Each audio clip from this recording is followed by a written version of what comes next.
নমস্কার, আপনাদের সকলকে বাজার ব্রিফে স্বাগত জানাচ্ছি। আজকে যে মেইন ইম্পোর্টেন্ট নিউজটা সেটা সেটা যদি আপনারা খেয়াল করে থাকেন তাহলে দেখবেন যে বেশ কয়েকটা ট্রেডিং সেশন ধরে ভারতীয় বাজার খুব ভালো পারফর্ম করছে।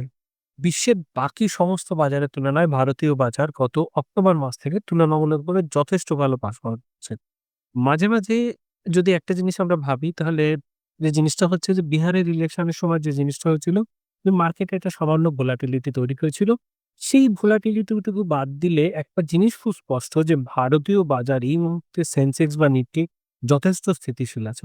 শেষ কয়েকটা ট্রেডিং সেশন আপনি যদি খেয়াল করেন তাহলে একটা জিনিস খেয়াল করবেন যে দেখে যেন মনে হচ্ছে যে এফআইআই যারা গত কয়েক মাসের ট্রেডিং সেশন যদি খেয়াল করেন তাহলে দেখবেন ভোরে, ভোরে মানে রোজ বিক্রি করছিল এরকম না হয়ে যেন বেশ কয়েকটা ট্রেডিং সেশনে মনে হচ্ছে যেন এফআইআই রা আবার আমাদের দেশে ফিরে আসছে।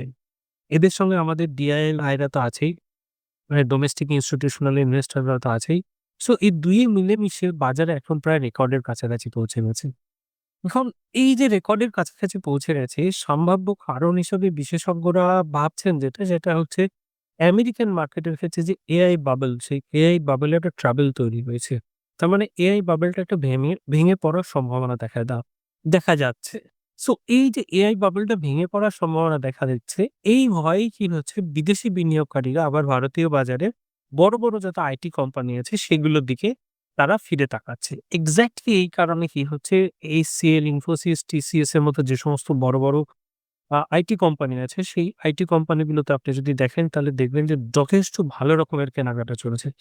এই বড়, বড় যে আপনাদের TCS, Infosys এর মতো যে বড়, বড় আইটি কোম্পানিগুলোতে বড়, বড় মানে বেশ খানিকটা এদের বুল ফেজ রান হওয়ার জন্য আপনি একটা জিনিস খেয়াল করে দেখবেন যে আইটি মানে নিফটি আইটি যে ইন্ডেক্সটা সেই আইটি ইন্ডেক্সটা কিন্তু আবার সিনোনিমাসলি উইথ দ্য নিফটি 50 হয়ে গেছে।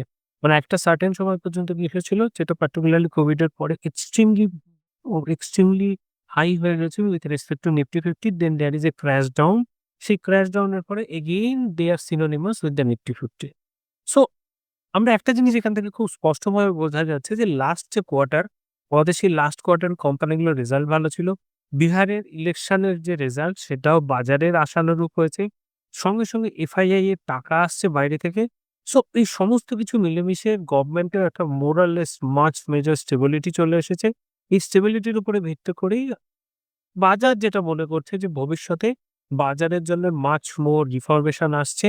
যে রিফর্ম গুলো হয়তো শেয়ার মার্কেটের জন্য ভালো। এরকম করে বাজার এই মুহূর্তে আমাদের শেয়ার বাজার বেশ খানিকটা আপসাইড মুভমেন্ট হচ্ছে। কারণ এই পুরো আপসাইড মুভমেন্ট এর ক্ষেত্রে যে জিনিসটা সবথেকে চাপের সেটা হচ্ছে ইন কেস প্রফিট বুকিং হয়ও তাহলে কিন্তু একটা জিনিস মাথায় রাখবেন যে এই মুহূর্তে প্রফিট বুকিং হলে যে কোম্পানিগুলোর উপরে সবথেকে বেশি চাপ আসবে সেগুলো হচ্ছে স্মল ক্যাপ কোম্পানি।